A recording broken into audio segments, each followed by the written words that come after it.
Each year, I attend a conference that is specific to my job and industry.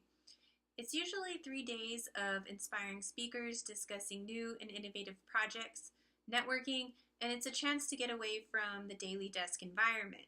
It really recharges my enthusiasm and excitement for the job, much like a transformational leader would. The day I return to the office, however, I'm struggling to reply to all of the emails, catching up on issues that occurred while I was gone, and tackling other tasks and projects. I get bombarded, overwhelmed, and I lose my focus on new initiatives. I lose my enthusiasm and I return to the day-to-day. I'm sure all of you have experienced this in one way or another.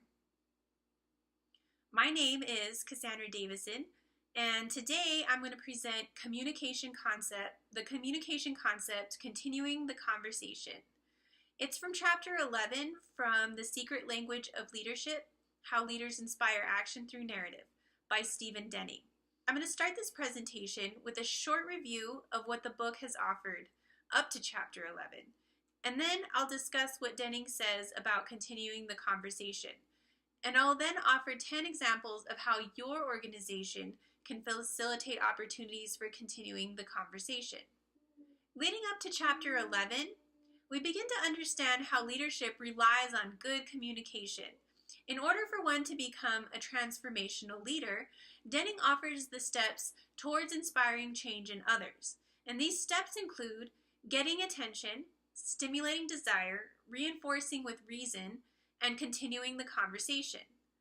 Dennings has also explained the enablers, or the actions that we can take to support our leadership communication, which are body language, authenticity, narrative intelligence, understanding the audience, committing to the change idea, and articulating the idea clearly.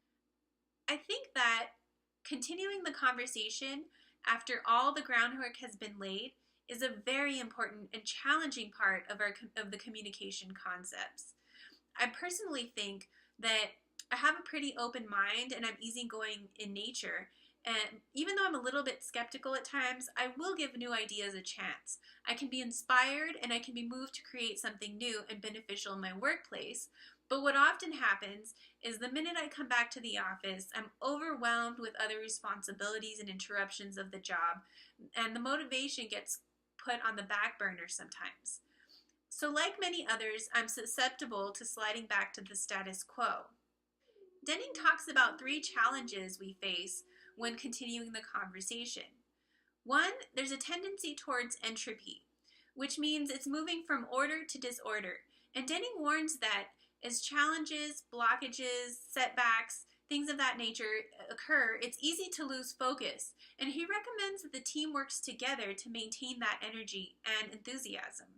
Second, there's a loss of focus in that team members may come across new opportunities. They have a new energy about them, and they can break away from the group to pursue other things. And it's sometimes for personal gain. And that really does result in a breakdown of the team. And a focus should be on the continuing the dialogue. Third, dangers from the outside. So this is where change brings chaos, costs, and time to implement. And Dennings points out that groups like top management may look at these changes as threats because the benefits have not been realized yet, and it leaves these new ideas susceptible to attack. Dennings' solution is to maintain your leadership in everyday conversations. It's important that it's a two-way conversation, and he recommends avoiding lectures, negotiations, and arguments. In those conversations, you should ask questions like, what if? Or make sure they're open-ended at least.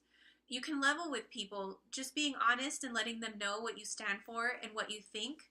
That really goes to enable trust. You can show vulnerability. It's okay to admit not knowing something and asking for help. Again, that builds trust. Build on the inputs of others. He recommends to use words like yes and, not yes but. You can share stories because they allow you to naturally collaborate with others. You can encourage others to share their stories. It helps you learn more about them.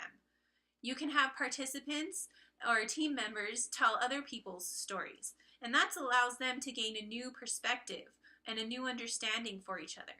Denning again emphasizes how telling stories are so important to leadership. Stories are easier to remember, they're emotionally appealing, and they're also engaging. And so when done right, of course, you should avoid one-way presentations and PowerPoints and lectures and things like that. Fall back on stories. You can use virtual tools to continue the conversation like emails, conference calls, webinars, and they're good for quick questions and updates and status check-ins, but that face-to-face is really vital, and it's important to do that periodically. Also, some questions, especially those that make you seem vulnerable, are better done in person.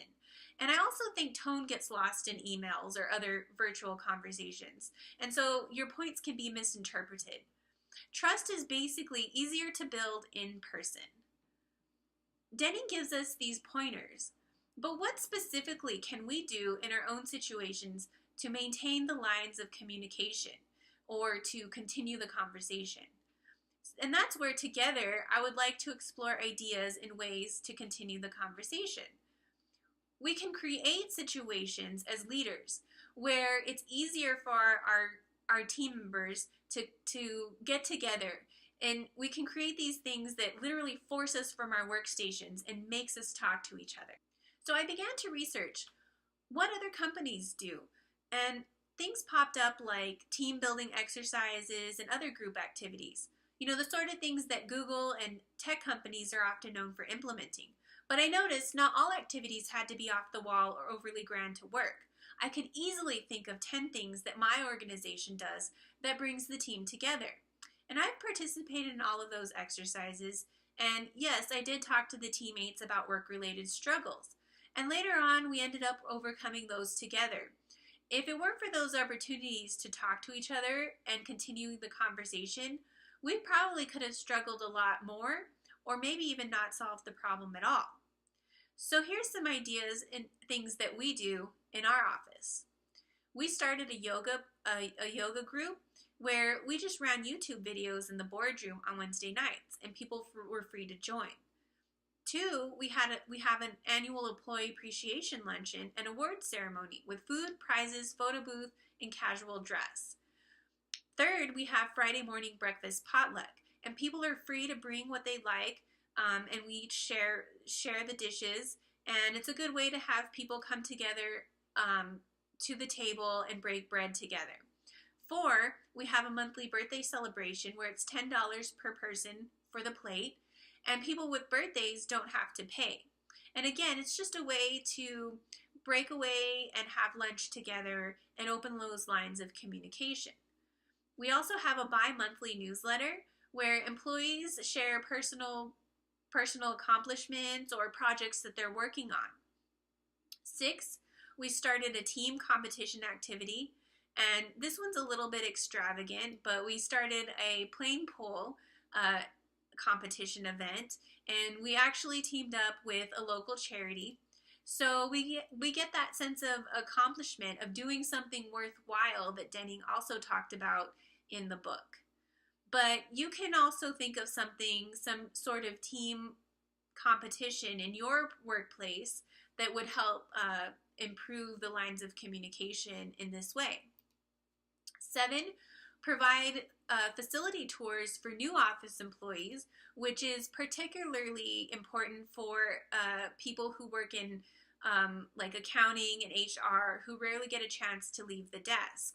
And it helps them see all areas of the operation within our organization. 8, you can bring in a ping pong table or other activity in the break rooms. 9, we provided an in-house gym, which is something to help blow off steam, and it also promotes health and wellness, as also it opens opportunities for conversation for people who are taking advantage of those things. And finally, we have an ambassador program, and this is specific to our company, but our organization, but you can think of something within your own organization where people volunteer, and it brings them from behind the lines, from the back lines to the front lines, and it gives them a chance to see the customer service perspective. And so what we do is our employees sign up, and they sign up for an hour to be in the lobby to help assist passengers and just answer general questions about the terminal. They're teamed up with another employee, and so you have that sense of team, of camaraderie, getting to know the other person while also helping solve problems for our customers. And it gets them to see just firsthand what the facility does. And so now, some homework for you, my colleagues. I would like for you to share an example of something your organization does that brings people from their normal day to day, and it facilitates the important conversations. I want to know what it is that you guys do to continue the conversation.